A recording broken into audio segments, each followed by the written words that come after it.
Welcome to day 21 of our Lent Devotional. Today's scripture reading is Mark 6:14 through 29. Herod Antipas, the king, soon heard about Jesus because everyone was talking about him. Some were saying, "This must be John the Baptist raised from the dead. That is why he can do such miracles." Others said, "He's the prophet Elijah." Still others said, "He's a prophet like the other great prophets of the past."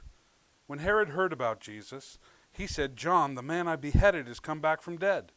For Herod had sent soldiers to arrest and imprison John as a favor to Herodias. She had been his brother Philip's wife, but Herod had married her. John had been telling Herod, "It is against God's law for you to marry your brother's wife." So Herodias bore a grudge against John and wanted to kill him. But without Herod's approval, she was powerless.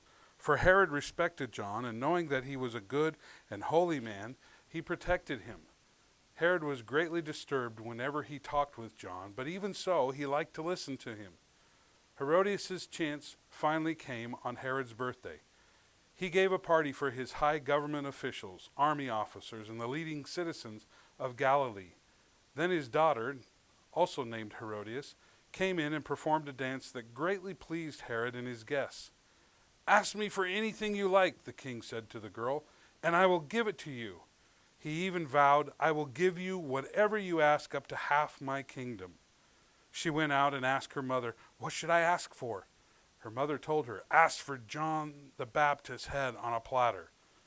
So the girl hurried back to the king and told him, "I want the head of John the Baptist right now on a tray."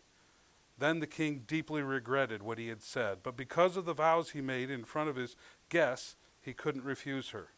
So he immediately sent an executioner to the prison to cut off John's head and bring it to him. The soldiers beheaded John in the prison, brought his head on a tray, and gave it to the girl, who took it to her mother.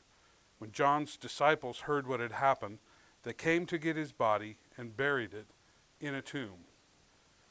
Herod was both totally aggravated and completely fascinated with John the Baptist.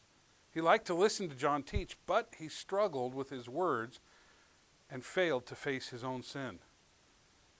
He thought throwing John into a dark prison cell under the palace would silence him. John's life ended one gruesome night when Herod's daughter asked for his head on a platter. It was a horrible death for a faithful prophet. But Jesus showed that John's ministry was not in vain, and he made a way to defeat death for all who put their faith in him. Think about someone that you can tell how Jesus has redeemed and restored your life. Or maybe you're not quite there yet. Maybe you're holding on to something from your past, or maybe it's holding on to you. Why don't you just give it up? Are you willing to release it to Jesus today?